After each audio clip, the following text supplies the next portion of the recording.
William Ruto of Kenya dismisses almost the entire cabinet after the deadly protest in the country. Hello, I am Mahlet, Ayele, your host at Connect Africa, bringing you the latest from the continent. Now, this is following the deadly protest that has been going on in the country. Of course, it was not deadly when it started. It was all a peaceful protest started on the June 18. Now it's going to be in few days or in 1 week.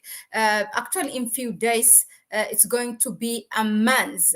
Now, this entire protest has gone from reject the finance bill to occupy the parliament. Ruto must go, and then against the IMF and World Bank. Now they want also Ruto to leave office. And in the midst of all this, also President William Ruto has talked to this protest is led by the GenZ of Kenya, and he has met them, he has talked to them, and he had made some measures which is cutting the budget of the government, travel costs, and the like. And he also met the GenZ via the Twitter space, or X space as it is called now. Now, this is the latest measure taken by the government. President William Ruto, diffusing all the ministers except the prime minister and the deputy president position, all have been depused. And according to him, this came after talking to the GenZ and after listening to them. Let us just, let me walk you through to some of the highlights what has been said. I will just read it out for you. Kenyan President William Ruto announced on Thursday, that is today, the dismissal of almost his entire cabinet and consultation.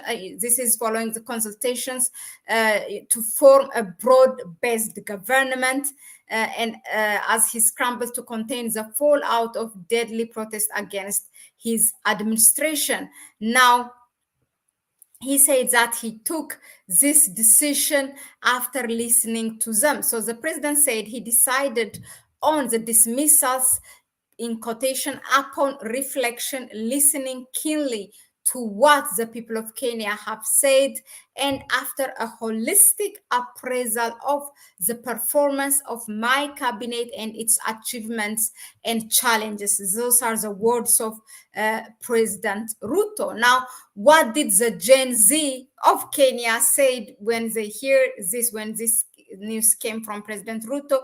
This is the prominent GenZ protester, Hanifa Adan. This is what he said. He welcomes the announcement in writing on X or on Twitter.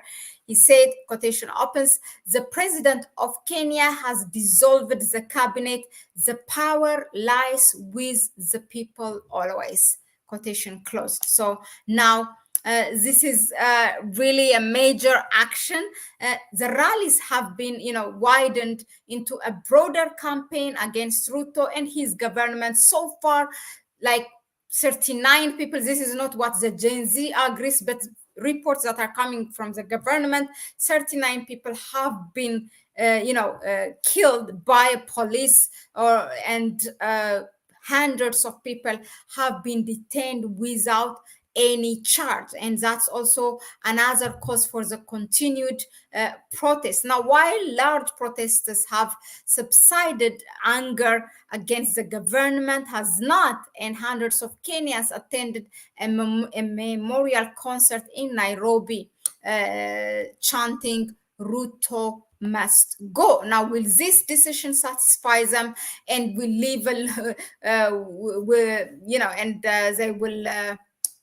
will not continue to the protest? That's something time will tell. But for now, this prominent leader have said it seems that it's something that what they want is the only thing that is the question. Now, different analysts say that the sacking of these ministers will have, will have a consequence, and it will leave, especially particularly some analysts, of course these are foreign analysts, they say that this movement do not have a proper leader, so that is really like the dangerous part according to them. Now the challenge that, this is in quotation what the analyst said, the challenge that Ruto now faces is forming a new cabinet that includes various vested interests, whilst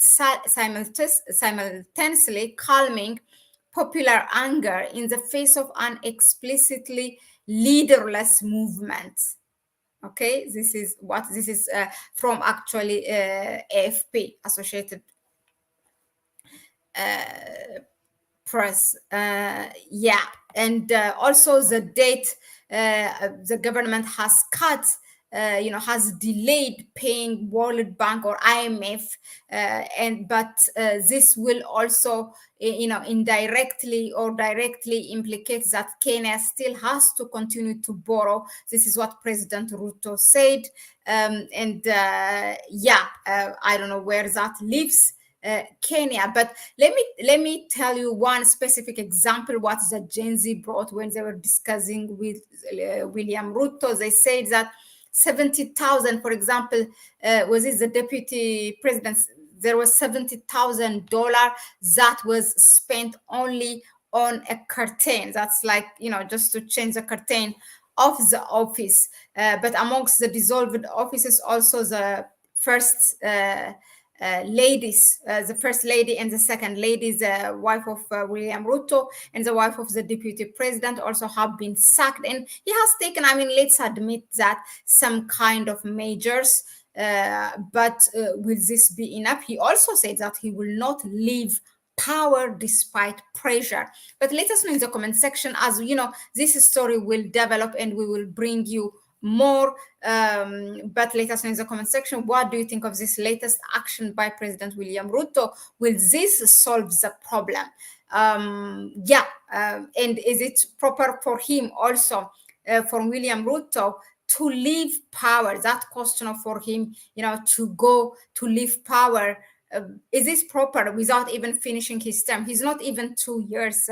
It's I think he should be given the first term, but foreseen perhaps the important actions to be taken and how he's going to handle the country in the future, in terms of with related to debt, and also his relation with the Western government, and stop being that errand boy, or a client of the US, not to bring more problems to the already fragile region of East Africa. So that's my view, of course.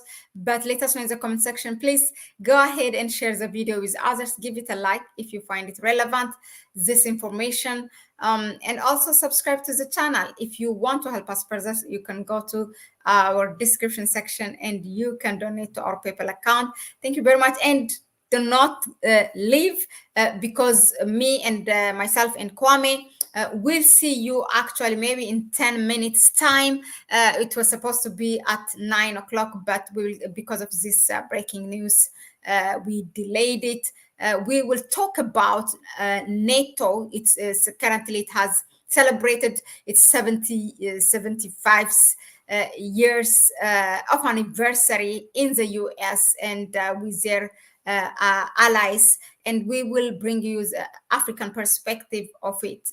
Okay, so stay tuned. For now, it's a bye-bye from me.